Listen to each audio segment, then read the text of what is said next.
Are you wealthy? Good evening, America, and welcome back to another episode of Silver Dad Knows. Remember, always live with no edits. If this is your first time here, hit that subscribe button now, as you're going to like what I'm about to say. So, just to begin, we are presenting right here a very, very important piece, a piece that is outrageously underrated and has been outrageously underrated up until recently. And again, right here, I am presenting a 2021 Australian Silver Philharmonic.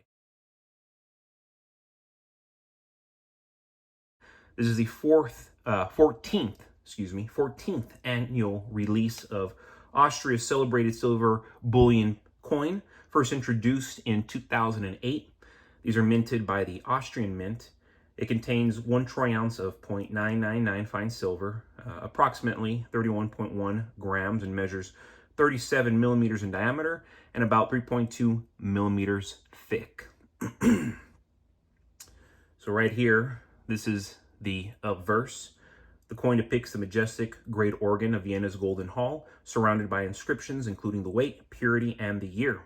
Then we go back to, this is actually my favorite side right here, the reverse, featuring an ensemble of instruments, cello, violins, Vienna horn, harp, bassoon, and these all symbolize Austria's musical heritage.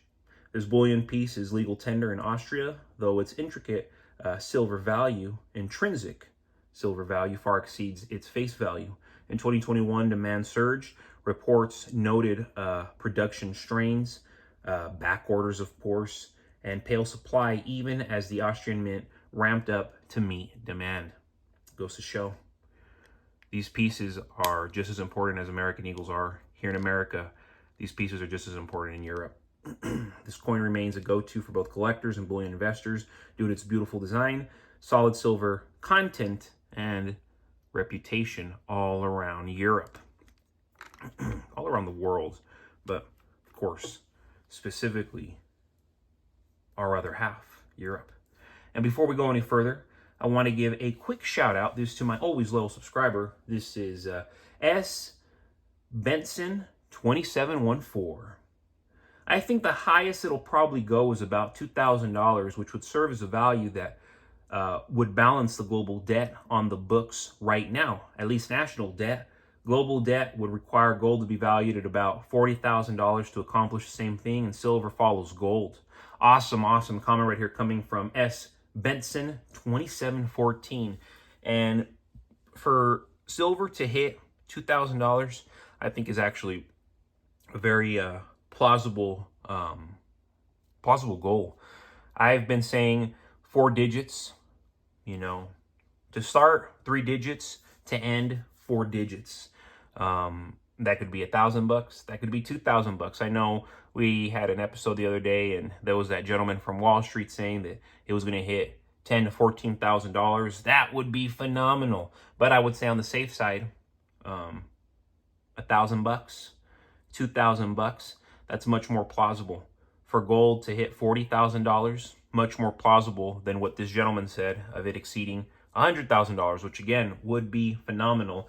And I'm not saying that can't happen either, but more realistic, following the market, I would say yes, for silver to hit the 4 digits and for gold to hit the 5 digits, more than reasonable, more than likely going to happen. So love it. That's why I'm shouting this gentleman out, because folks, I had been saying gold's going to hit $50 by 2026. Then I started saying $50-$60 by 2026. Now I am confidently saying we will see silver hit $60 to $80 by 2026. There's not going to be a setback with silver. There is not going to be a setback. Do not be mistaken. It is going to continue to go up. We are at, or at least barely past, the new baseline. We're barely past it, folks. This is that new baseline. We're not going to see $30 silver again. We're not going to see $40 silver again. And that's why I'm telling you, $60 to $80 by 2026? Very, very likely. And it's so funny. In every generation, there are those who choose safety over freedom, comfort over courage. Today's world is full of people who'd rather confirm, or as I should say, conform than question, who'd rather scroll than save, who'd rather, quote unquote, obey than actually prepare. This collective cowardice is what fuels the system that we are all part of, a system designed to reward compliance and punish independence. The few who refuse to play along, who think for themselves, and who prepare for the storm ahead will be the ones who thrive, while everybody else is left panicking.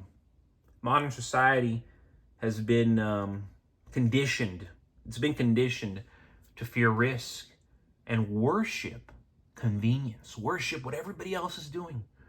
Don't be like the few. Be like everybody else. That's what's normal. That's what's normal, right? It's normal for most people to be poor. It's normal for most people to struggle.